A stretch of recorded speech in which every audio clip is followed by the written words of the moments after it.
Tá.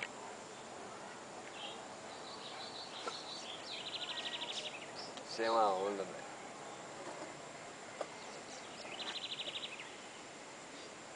Oi!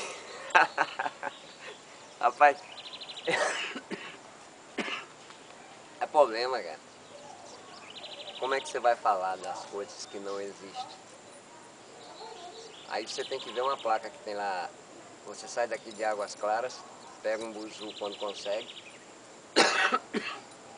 Uma hora depois, você chega lá no viaduto, acho que é Jaqueira, da Jaqueira ali, aí tem uma placa da prefeitura. Bem-vindo a Salvador. Eu confesso que a primeira vez que eu li aquilo eu me assustei, eu fiquei me perguntando, eu moro aonde, cara? Porque aqui na frente, se seguindo a BR, tem a divisa com Simões Filho. Lá embaixo tem uma placa dizendo, bem-vindo a Salvador.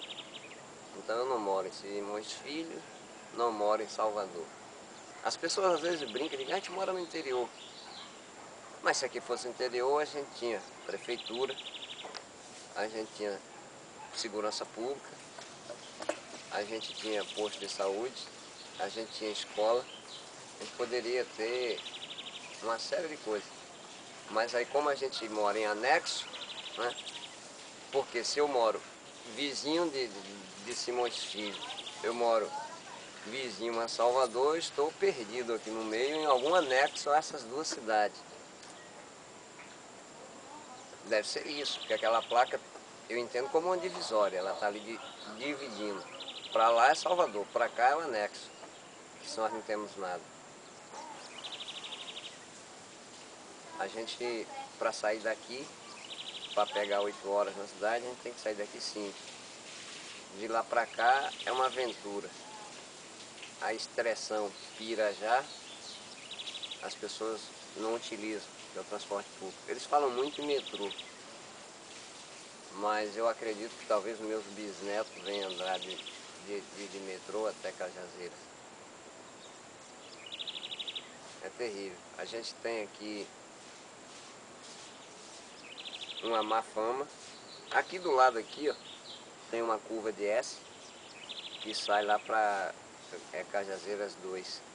Inclusive tem uma ocupação ali de um barão, que eles vêm ali final de semana e faz um L. Já tem uns 400 metros de muro, que já chega lá no hospital no Leprosário. Aqui na frente tem uma curva do S que tem 2 crateras. Semana passada 2 ônibus bateram de frente, porque o cara vem e tem um buraco à direita, ele tira pro meio da pista. O que está subindo a ladeira tem um buraco à direita, ele sai pro meio da pista e acaba se encontrando. Aí a gente fica aqui, ilhado, sem ter para onde ir, porque engarrafamento para todos os cantos, ônibus. É 3 horas do Campo Grande para cá, não existe linha de ônibus que comporte, não existe nada. Mas o pior, e não existe, é quem reclamar.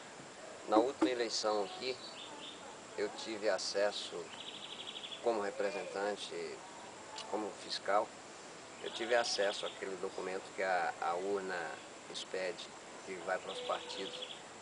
Para surpresa minha, nenhuma das sessões teve 118 candidatos a vereador. Os caras chegam aqui, dão uma gorjeta a uma família. E é isso que a gente tem que denunciar. Os caras que foram votados aqui, a grande maioria, eles pagaram em torno de R$ 30 por voto. E você é obrigado a conviver com isso, cara. Não tem políticas públicas.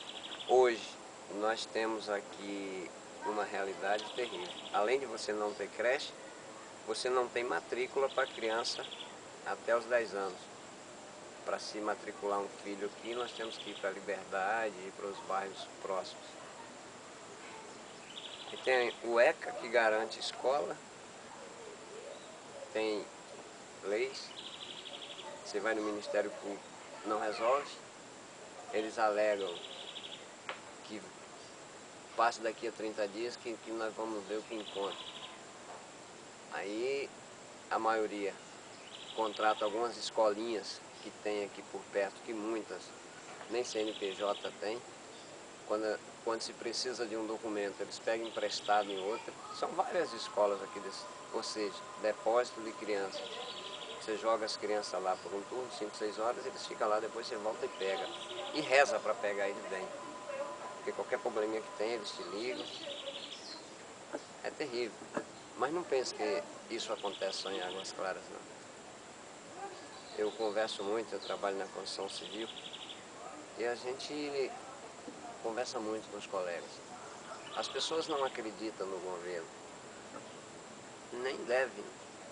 Porque hoje nós estamos num sistema político que não existe oposição. Os caras que se diziam oposição é os mesmos caras que no passado estavam aí na rua reivindicando melhoria social, reivindicando uma série de situações. Eu me lembro que no início da década de 2000, eu era coordenador estadual, fui um dos criadores e o ressurgimento do movimento por moradia em Salvador. A gente fez um trabalho durante 6, 7 anos, até que eu percebi como era que funcionava o esquemão. As pessoas hoje ocupam para vender o suposto dono.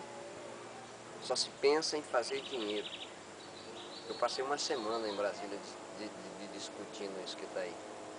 A gente estava debatendo naquela época uma moradia digna, com escola, centro social, um quadro poliesportivo, tudo que a legislação permite.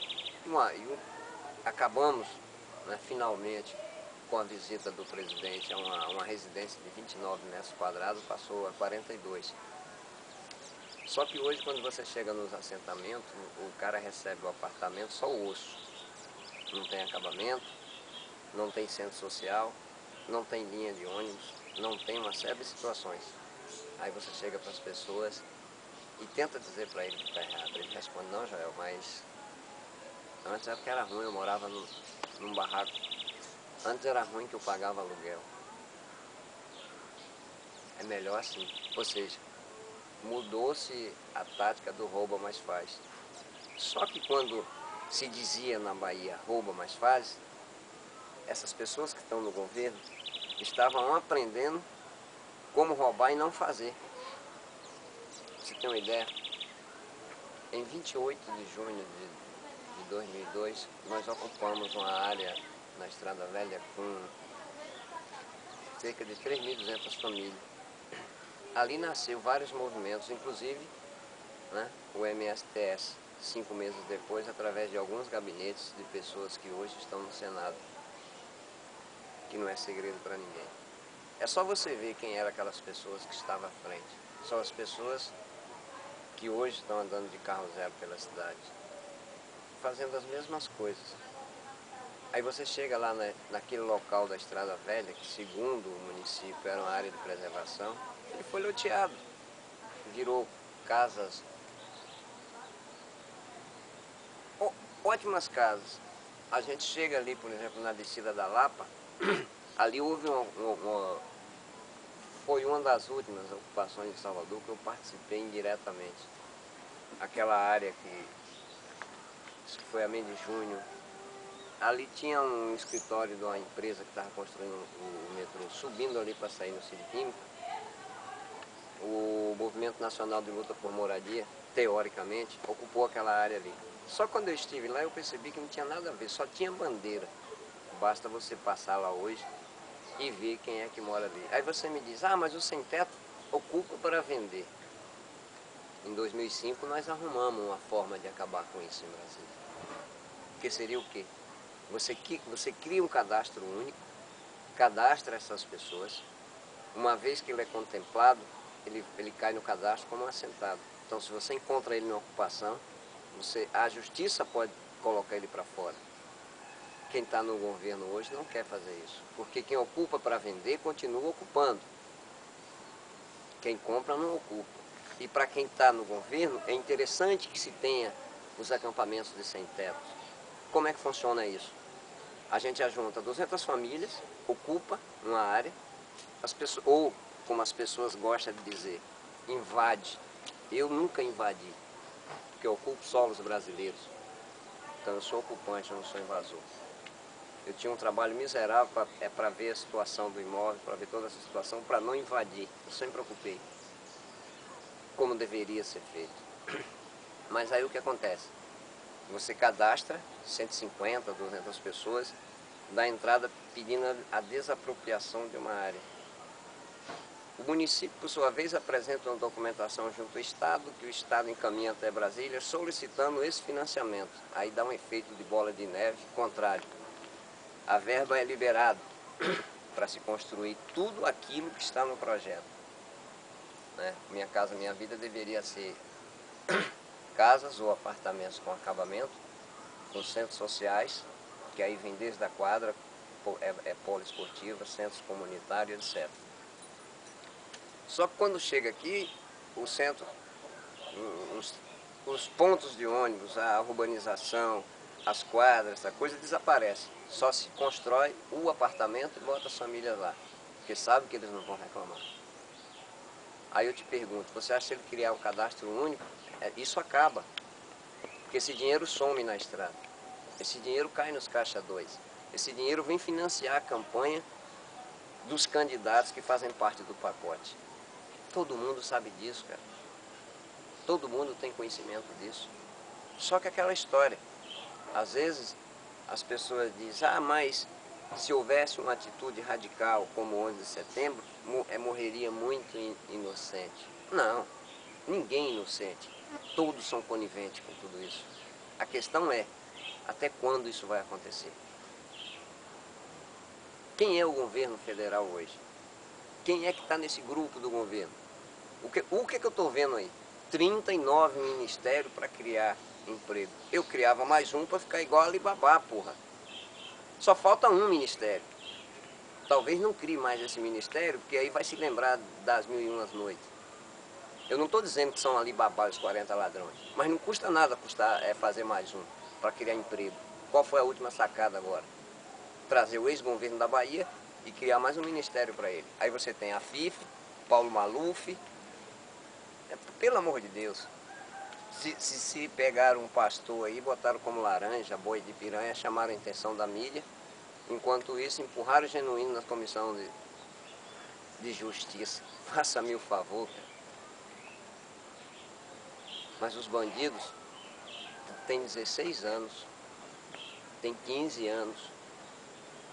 Os bandidos provavelmente vão ser julgados a prisão perpétua. Os caras que tiveram as creches desviadas, os caras que tiveram os projetos sociais desviados, os caras que não tiveram acesso à educação, que não têm acesso à educação aqui no bairro. Os que estão lá são doutores, são senhores.